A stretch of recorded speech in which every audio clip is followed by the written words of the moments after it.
Iginiit ni dating presidential spokesperson Harry Roque na pinupolitika si Vice President Sara Duterte.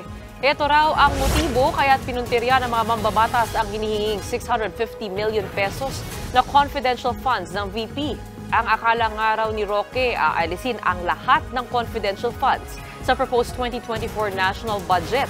Tanong pa ni Roque, bakit hindi inalis ang nasa 2.2 billion pesos na confi funds ng Office of the President, pati na ang mahigit 300 million pesos na inalaan sa Senate President at 1.6 billion pesos naman para sa House Speaker.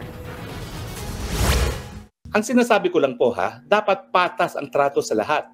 Kasi kapag tinutukan mo lang at pinuruhan mo lang ang Vice President, politika.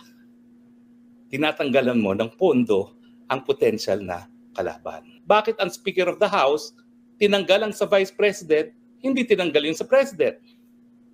Dahil magpinsan o dahil banta sa 2028 ang Vice President? Mga kapatid, Lucy Cruz Valdez po, maging maalam at may pakialam sa mga napapanahong balita sa bansa.